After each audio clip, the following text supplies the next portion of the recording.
All right, you guys, I have gotten somewhere. I've gotten a little bit more information. So, another young woman who I reached out to maybe a month ago, who is a developer, I just reached out and was like, hey, I just am wondering if you have any advice for me regarding just the magnitude of what this project entails and what I'm trying to do.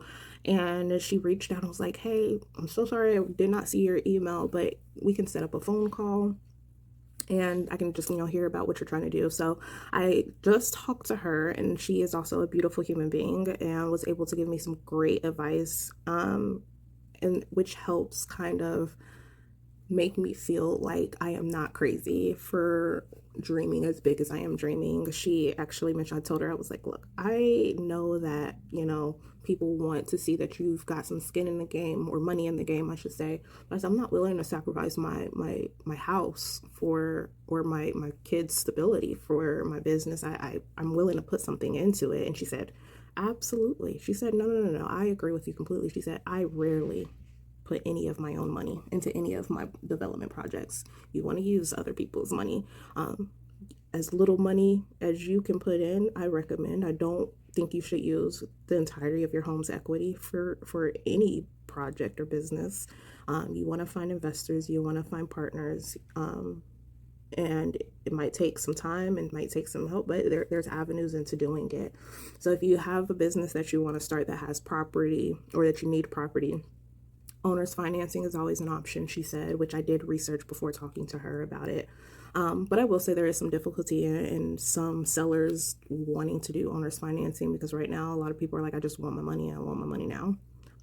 Even asking, I never really thought about asking them if they want to actually partner into the business, um, where they would get some return, but you still have the property under, contract and under control. So that's also an option that I can try to reach out to a couple of these sellers and see if they're willing to go that route. Um, but also reaching out to the CDC, she mentioned they might know of some grants or some information regarding of the area that the property is in, and maybe they are looking to have it where it's something is helping the community.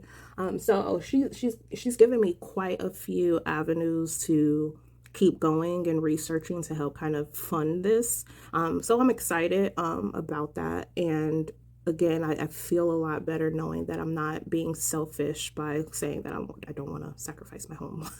um, and that she doesn't think that that means that I don't believe in this project, or want to sacrifice for it. So I love that conversation. I love, people helping, people.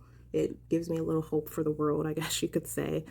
So I am going to probably be at this computer most of the evening, forming some emails, reaching out to some people, and seeing what I can dig up.